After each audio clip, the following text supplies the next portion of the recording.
Bueno, y hablando de Paraguay, ustedes nunca se imaginaron, yo siempre les, de tanto en tanto, tiro la onda posible de que tenemos que empezar a estudiar el portugués, estudiar a escribir el portugués, porque el portugués en lo escrito es más difícil que el español, porque a nivel, digamos, auditivo, eso es fácil inclusive, uno casa las palabras porque son idiomas similares, con idénticas raíces, pero escribir el portugués es muy difícil, no es moco de pavo. Entonces yo a veces digo, tenemos que empezar ya a estudiar el portugués. ¿Por qué lo digo? Porque también mucha gente piensa o está consciente que alguna vez Paraguay definitivamente va a formar parte del mundo brasileño. Va a ser un estado más de Brasil. Así como están las cosas o como van las cosas, la superficie territorial de Paraguay es de 406.000 kilómetros cuadrados y Dios quiera que no, pero si llega ese momento, sería el sexto estado más grande de Brasil, por delante de Mato Grosso do Sul, pero detrás de Bahía, por ejemplo, el estado de Bahía. Su población sería de 6 millones o 7 millones y sería el estado número 12 más poblado por delante de Maranhão, pero detrás de Goiás, en Brasil, que tiene 220 millones de habitantes hoy. Su PIB sería de 232.000 millones de reales, si pasa a formar parte de la geografía brasileña, y sería el 12º estado más rico por delante de Pernambuco, pero por detrás de Mato Grosso. Su PIB per cápita sería de 30.000 reales y sería el 15º estado más rico por delante de Pará, pero por detrás del Amazonas. Su IDH sería de 0,732 y estaría en el puesto 13 por delante de Tocantins, pero por detrás de Ceará. Su capital y ciudad más poblada sería Asunción, con casi 550.000 almas, además de Ciudad del Este, que sería la segunda en población. Brasil tendría una superficie de 8 millones de kilómetros cuadrados, o sea, tiene hoy una superficie de 8 millones de kilómetros cuadrados y una población de 223 millones de habitantes y un PIB de 2 billones de dólares.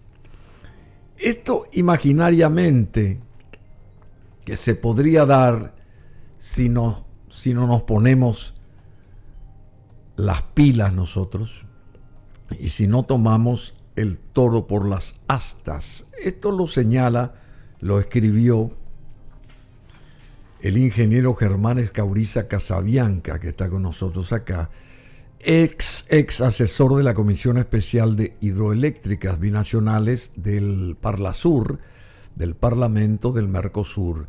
Él es ingeniero civil, pero siempre le fascinó todo esto de la parte energética y más de las binacionales. Interesante esto. Y él vivió también y estudió de joven, vivió en Brasil. Y hay una anécdota muy interesante que me estaba relatando fuera de micrófonos. Cuando él tenía 10 años, estaba en una escuela Allá, ¿de qué parte de Brasil? De São Paulo. De Sao Paulo. En el grupo escolar São Paulo. Acércate, en el grupo escolar Sao el grupo Paulo. escolar São Paulo. Vos tenías 10 años. 10 ¿Y años. qué pasó ahí en el aula? A ver, acércate. En el aula pasó que comenzó la clase de historia. Una clase de Una historia. clase de historia del Brasil. Ah, Y la profesora comenzó a relatar la guerra de la Triple Alianza y su culminación con la muerte del cobarde Francisco Solano López por 5 valientes brasileros. la muerte del cobarde mariscal Francisco Solano López Por 5 valientes. por 5 valientes brasileños. Y todos eran brasileños ahí los que estaban ahí en el aula, ¿verdad? Sí, eran todos. Excepto vos. Excepto yo, sí. ¿Y qué dijiste vos? Y le dije a la profesora, ¿cómo va a ser cobarde? Levantaste la mano. Sí, levanté la mano y le dije, profesora, ¿cómo va a ser cobarde cuando uno es asesinado por 5 personas? Eso no es ser cobarde, le dije. Supuestamente valientes. Supuestamente valientes. Arreglón seguido, la profesora me echa de la clase. Te echa. Sí, me echa de la clase. ¡Fora! Fora, Cabriza, fora. ¡Fora, Escabriza! Entonces me voy y me siento en el banco ahí del pasillo El pasillo famoso. el pasillo de la escuela del grupo escolar. Rato después pasa la directora y me pregunta, ¿qué estás haciendo aquí, menino? Me dice. Y me echó la profesora, le dije, venga acá, me dice. Entonces me lleva a la dirección. Me lleva a la dirección y ¿qué pasó? ¿Qué pasó? ¿Cómo es su nombre? ¿Cauriza, Germán? O sea, la llama la profesora también. Entonces me pregunta y la profesora me echó porque yo le dije que ella dijo que el cobarde Francisco Solano López fue muerto por 5 valientes brasileños. Yo le dije que no podía hacer eso. ¿Cómo va a ser cobarde uno que pelea contra 5? Le dije. Entonces la llama a la profesora, viene y explica exactamente cómo ocurrió. Está bien, profesora, le dice. Se va a la profesora y me dice, mira, Cabriza, o sea, a partir de ese momento no va a participar más en la clase de historia. Le dijo la directora. La directora. Usted va a estudiar, va a rendir, pero no va a participar más en la clase de historia. Y bueno, le dije, ¿qué le iba a decir? ¿Y eso qué dio a conocer? Eso que dio a... Y eso no vino más que a ratificar el concepto que yo tenía sobre la conducta expansionista y colonialista del Brasil sobre todos los países de Latinoamérica, porque a mí mis padres me enseñaron, me instruyeron sobre la historia del Paraguay, sobre lo que pasó ya a corta edad, ¿verdad? Entonces, eso en lugar de al aprender el portugués, en lugar de usarlo para someterme, lo uso para resistirles. Para resistirles. Bueno, pero ¿y vos crees en esto que escribiste? Si alguna vez, si es posible, de que alguna vez Paraguay forme parte del territorio brasileño como un estado, el número 6º más grande, por delante de Mato Grosso do Sul y por detrás de Bahía. Bueno, yo realmente, ¿Te supusiste? No, ese escrito yo lo copié. Así. De un comentarista brasilero. Brasileño. Y consideré de interés nacional para que la ciudadanía pueda entender. Un brasileño escribió esto. Escribió eso, sí. Y yo lo copié y retransmití.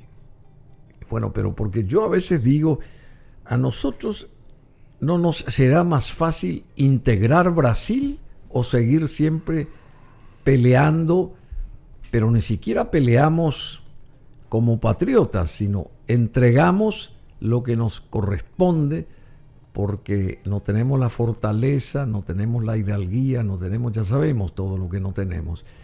Por eso dejamos pasar tanta agua bajo el puente en 40 años, en el caso de Itaipú, y ahora nos restan pocos años y no sabemos qué hacer porque tenemos la soga al cuello.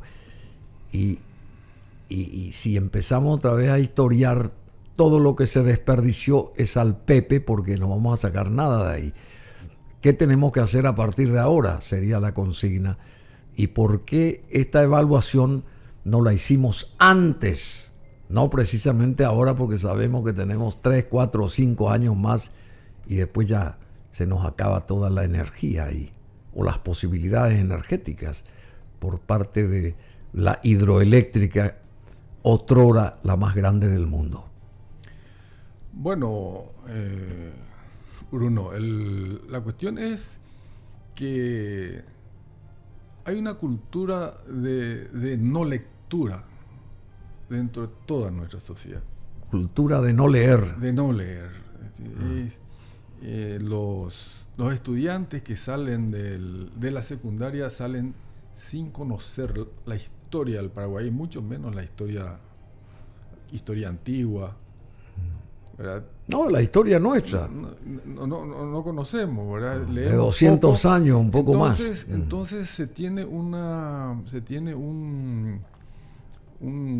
cuestión sesgada. Un universo supuestamente formado que realmente no tiene una formación académica integral. No tiene fundamento. No tiene fundamento, no tiene sustento. Entonces, al no tener conocimiento, no puede valorar lo que es ser un país.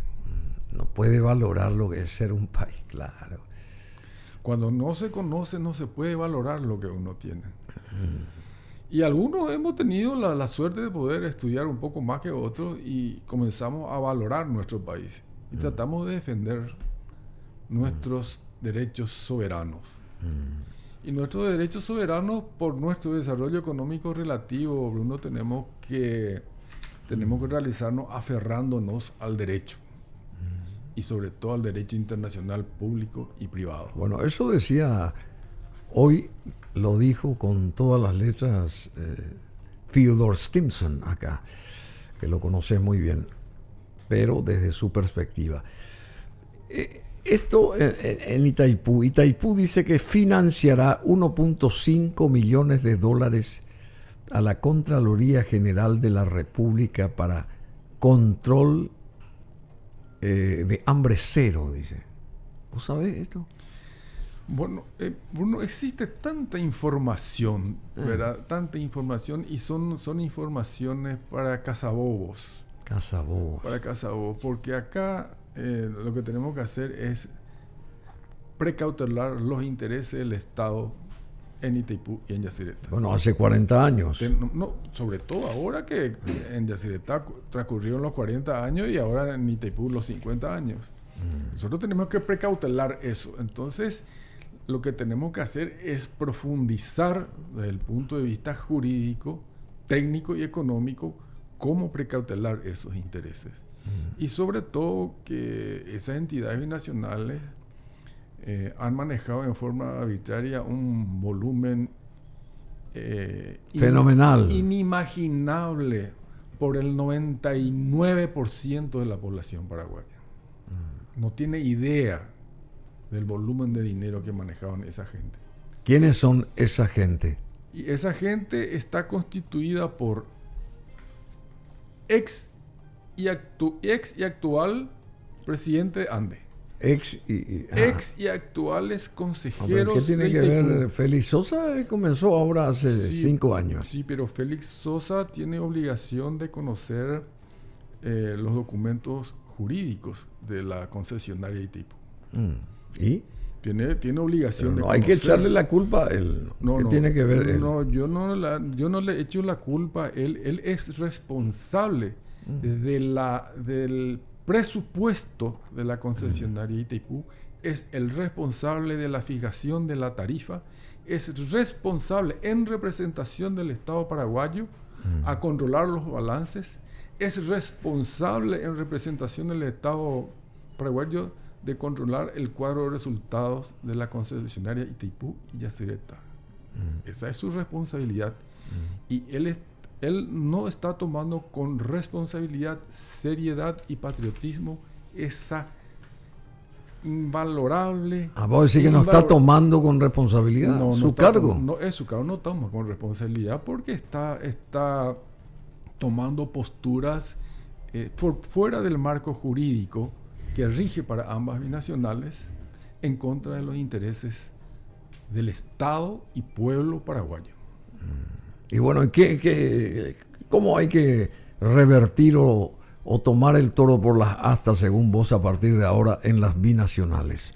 Bueno, acá hay dos cuestiones, dos ejes principales, Bruno. El Sí. primer eje es el del ejercicio de la soberanía. Esa soberanía se ejerce contratando el 50% de la potencia instalada para poder adjudicarnos el 50% de la energía generada en la central. Y no estamos haciendo eso. Nadie puede discutir que el 50% de la energía generada en Itaipú y el 50% de la energía generada en Yacyretá es propiedad del Estado y pueblo paraguayo. Nadie puede discutir Y eso. bueno, ya sé, pero en la realidad, ¿dónde está eso? En la realidad eso no se precautela, eso se entrega a cambio de pequeños regalitos, así como este regalito que estás viendo acá ahora, ¿verdad? Nosotros estamos hablando de una central hidroeléctrica como la de Itaipú, que de acuerdo a los documentos contables costó 70 mil millones de dólares. Entonces, el numeral 6 del anexo C, que forma parte del marco jurídico, dice que las cuentas tienen que ser revisadas luego de 50 años. Y sabemos eso. ¿Y se revisaron o no? No, se niegan a revisar. ¿Por qué? Y se niegan a revisar porque van a saltar sapos y culebras. Ah, sí. Sí, es sencillo. Se protegen. Del lado paraguayo. Del lado paraguayo. Se protegen. ¿Y del lado brasileño? Del lado brasileño, por ejemplo, ya han tomado medidas, ¿verdad? Han tomado medidas y el Tribunal de Cuentas hoy ya audita normalmente a la concesionaria Itaipú. Y acá la Contraloría no puede hacer eso. En la Argentina, la Auditoría General de la Nación Argentina audita normalmente a la entidad binacional Yacyretá. ¿Y nosotros acá? Acá las autoridades paraguayas se oponen. ¿Las actuales o las anteriores? Las ex y actuales. ¿Por qué se oponen? Y se oponen para usar discrecionalmente el dinero sucio de ambas concesionarias. Así, Y han ocultado información. Y bueno, ahora tenemos la consecuencia. ¿Qué seguridad vos tenés de todo esto? Y la consecuencia, el primer resultado acaba de darnos la asesora económica del señor presidente Santiago Peña, Lea Jiménez, donde informó que Yacyretá está en quiebra. ¿Ah, sí? Pero todo el mundo sabe que está en quiebra. Bueno, y después, ¿y Sí. qué hacemos? ¿Qué hacemos? Y está en quiebra. ¿Vamos a festejar? ¿Vamos a dejar que siga en quiebra? ¿Qué vamos a hacer? ¿Y después? Y bueno, y el presidente le nombra como director de Yacyretá a un analfabeto funcional y sigue ocultando información. Así. Bueno, y la ANDE dice que está pagando la nueva tarifa de Itaipú y le debe casi 17 millones de dólares a Itaipú, sería. La deuda vencida de la ANDE con Itaipú por la compra de la potencia al 7 de junio último es de casi 17 millones de dólares, un poco menos, según el presidente de la empresa estatal de electricidad, ingeniero Félix Sosa. Con la nueva tarifa vigente de 19 dólares con 28 kilowatts mes, fijada el 9 de mayo pasado, los puntos del entendimiento con el Brasil respecto a la binacional están vigentes, aseguró él. Entonces la ANDE está pagando la nueva tarifa de Itaipú y le debe a la hidroeléctrica binacional, la ANDE, casi 17 millones de dólares. Bueno, acá tenés un ejemplo de la postura del ingeniero Félix Sosa, ¿verdad? Fantástica. Él, por ejemplo, dice cuánto le debe ANDE a la concesionaria, pero ¿y cuánto le debe el Estado brasilero a la concesionaria Itaipú? ¿Cuánto le debe? Ni idea. Y bueno, que no vas a tener idea porque nunca estudiaste esto y tenés derecho a no haber estudiado, claro. Pero yo lo estudié. Y bueno, y decime pero vos. Te voy a dar un dato. Un dato que no lo hice yo, que lo hizo un órgano oficial, un órgano del Estado responsable del control de las cuentas de la entidad binacional. A ver. La Contraloría General de la República. Te escucho, sí. 5 contralores dijeron que la deuda espuria es ilegal. 5 contralores de distintos periodos, de distintos partidos políticos, concluyeron que la deuda de 4.100 millones de dólares que se registró como pasivo de Itaipú tenía que haber sido pasivo de Electrobras. Cuenta a pagar a Itaipú. Al contrario, Itaipú firmó que le debió a Electrobras 4.100 millones de dólares. Entonces, ¿de qué estamos hablando, Bruno? Bueno, ya sé. Y vuelvo a insistir, lo que pasó hablando? Ya pasó. ¿Qué le vamos a hacer? ¿Qué vamos a hacer para adelante? Entonces vos me estás mostrando lo que Félix Sosa sabe, ¿verdad? Lo que dice él. Y él no leyó los informes de la Contraloría. Sí, habrá leído, me imagino. Y no son documentos oficiales. La ANDE fue notificada. El presidente de la República entonces fue notificado. Fue notificado. O sea, siempre Paraguay debe. Claro, Paraguay, en lugar de que Electrobras sea el deudor, resultó ser que la concesionaria Itaipú era la que le debió a Electrobras al bajar la tarifa de 17 a 10 con resolución del directorio ejecutivo del Itaipú RDE 02486 del año 1986. Bueno, hay mucho más. Donde los consejeros, el abanderado de los consejeros era José Antonio Moreno Rufinelli. Bueno, él fue el que hizo bajar como consejero la tarifa. Y él es el asesor de este gobierno. Bueno, hay mucho que comentar todavía con el ingeniero Escauriza Casabianca, pero los invito a que nos sigan a través de www.brunomasi.com.py. A partir de ahora, BM Online, exclusivamente a partir de ahora, a través de www.brunomasi.com.py. ¿Y qué tiene que ver Moreno Rufinelli acá? Él fue consejero de Itaipú cuando se bajó la tarifa. Pero mucha gente fue consejera de Itaipú. No importa, pero él es el palo mayor. Él era representante de la Cancillería. Él tenía que proteger en representación de la Cancillería. En la concesionaria tenía que haber dicho, no se puede, señores. Si es que se va... porque el cuento era que Brasil estaba mal. Acércate. Mentira podrida. No estaba mal. El Brasil estaba bien, estaba en pleno desarrollo. Era el país que más crédito tenía del Banco Mundial. Tenía crédito por todos lados. Y ellos tenían que haber frenado eso. ¿Y qué es lo peor? Que a lo largo de la historia de la concesionaria Itaipú, las acciones de inconstitucionalidad presentadas para no controlar las cuentas fue encabezado por José Antonio Moreno Rufinelli y Juan Carlos Mendonca. Ellos fueron los que instalaron el cuento de la binacionalidad para ocultar los documentos administrativos, tanto de Itaipú como de Yacyretá. Pero bueno, eso es punto aparte, porque sabes qué es lo que podemos hacer ahora. A partir de ahora. Bueno, yo siempre trato dentro del marco jurídico, Bruno, tenemos que advertir los principios del libre consentimiento y de la buena fe y la norma pacta sunt servanda universalmente reconocidos. Ese es el principio fundamental sobre la cual la Convención de Viena sistematizó todos los tratados internacionales. Tiene que haber buena fe.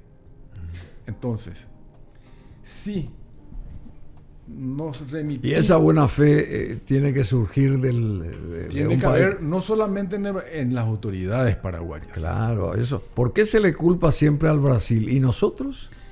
Nuestras autoridades, digo. Nuestras autoridades no tienen buena fe. No tienen buena fe. Sí, actúan en lugar de precautelar los intereses paraguayos, a cuya misión están... Precautelan los intereses brasileños. Brasileño por un lado, pero para beneficio particular por otro. Sí. Yo me quiero, a los efectos de poder avanzar sobre lo que tenemos que hacer, Bruno. Sí, claro, porque que pasó, ya pasó. Bueno, pasó, ¿verdad? Yo quiero remitirme al tratado. A ver, rápidamente. El tratado. entre la República del Paraguay y la República Federativa del Brasil para el aprovechamiento hidroeléctrico de los recursos hidráulicos del río Paraná, pertenecientes en condominio a las dos partes desde e inclusive el Salto de Iguairá o Salto Grande se te queda hasta la boca del río Iguazú. Me remito a la introducción del tratado. Ya me voy a ir directamente. A ver, ¿cómo se introduce el tratado? Con el considerando. A ver. En el considerando. Dice, el espíritu de cordialidad existente entre los dos países y los lazos de fraternal amistad que los unen, el interés común de realizar el aprovechamiento hidroeléctrico de los recursos hidráulicos del río Paraná, pertenecientes en condominio a los dos países desde e inclusive el Salto de Guairá hasta la boca del río Iguazú.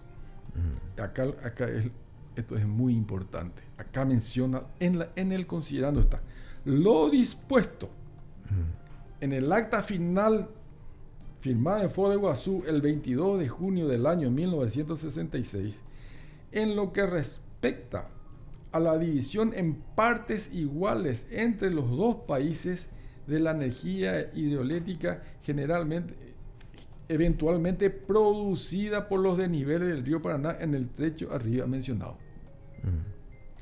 ¿Y qué dice el acta de Foz de Iguazú? Que Paraguay tiene que tener justo precio por su energía, no por la potencia. ¿Por qué? Porque hay que discriminar. Esas son las cosas técnicas que se tiene que conocer, Bruno, para poder saber qué es tuyo y qué es lo que está en condominio y que tenés que hacer en forma conjunta. Hablamos de que las gallinas son la potencia y que los huevos son la energía. Las gallinas están en condominio. Es el condominio. Es como las áreas comunes de un departamento. Las áreas comunes son el condominio. Y los departamentos serían los huevos, la energía. Entonces, la concesionaria Itaipú hace su presupuesto en función a lo que está en condominio, a las gallinas. Es el administrador del condominio. Y el administrador del condominio tiene que tener el precio de la potencia al menor precio posible para que los dueños gasten menos y tengan mayor utilidad. Pero acá el dueño del condominio, ¿verdad? Paraguay, en lugar de bajarle el precio a quien le administra el condominio, le sube el precio. ¿Para qué? Para que la potencia sea cara para la ANDE. Imagínate vos, en lugar de hoy tendría que pagar la ANDE, tendría que pagar a $9 el megavatio mes el alquiler de las gallinas. Sin embargo, lo va a pagar a 19.9, casi $10 el megavatio en potencia. En potencia. O sea, esto es un suicidio. ¿Por qué? Para tener gastos sociales a discreción. Solamente ese es el motivo. Durante el gobierno... ¿Y quién controla eso?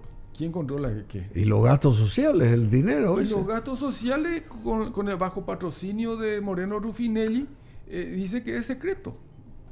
Y el señor presidente de la República también dice que es secreto la cuenta es decir, la gestión de ANDE es secreta, porque quien debe informar al Estado paraguayo sobre su gestión es la ANDE. Es la ANDE. Y no informa. Y no lo hace. Pero ahí recién dijo que está pagando la nueva tarifa de Itaipú, le debe a Itaipú casi 17 millones. Y él fue el promotor para subir el precio el administrador del condominio, es el que impulsó la suba de la potencia.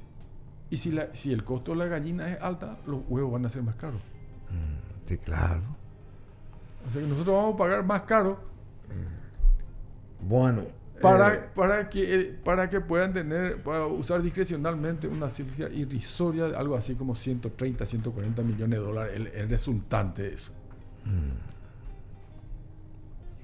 ¿Y qué hay que hacer? Y lo que hay que hacer es que hay que comer los huevos. Hay que bloquear, hay que anular este acuerdo tarifario firmado. O comer las gallinas. Comemos los huevos o las gallinas.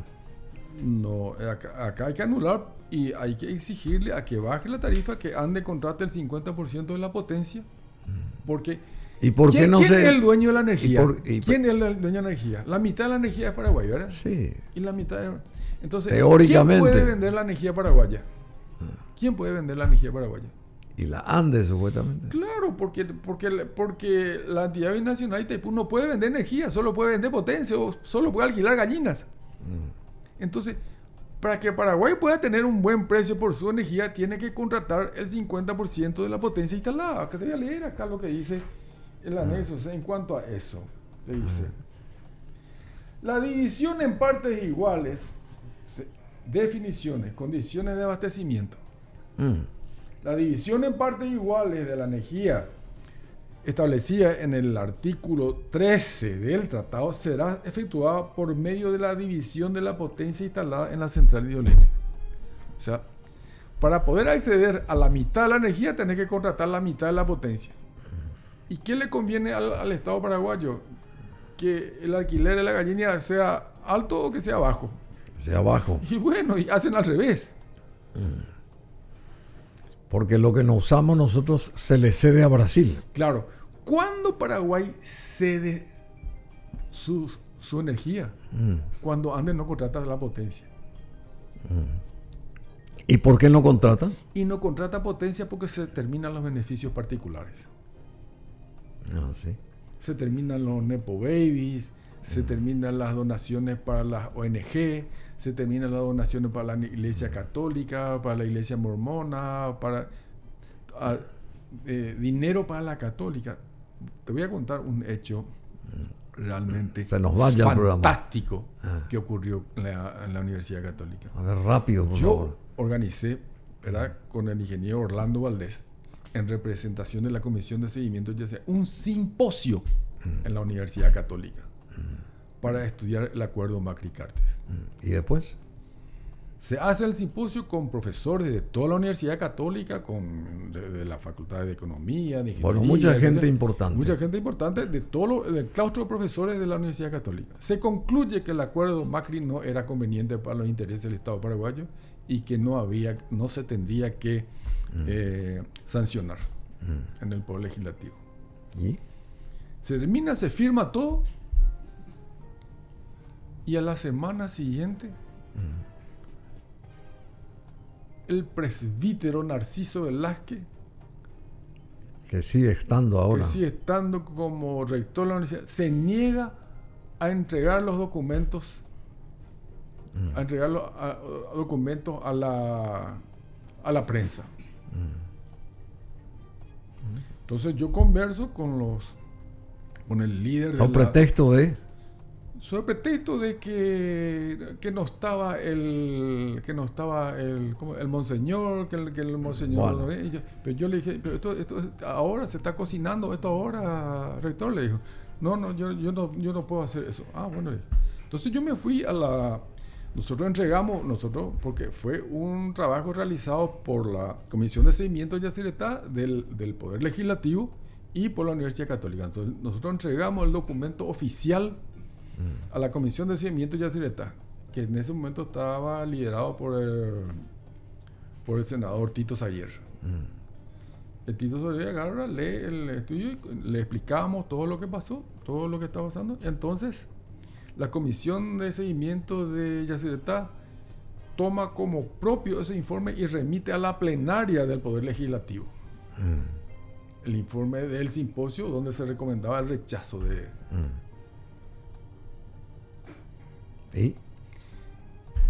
Y entonces la conclusión es la siguiente: ¿para qué le dan dinero a la universidad?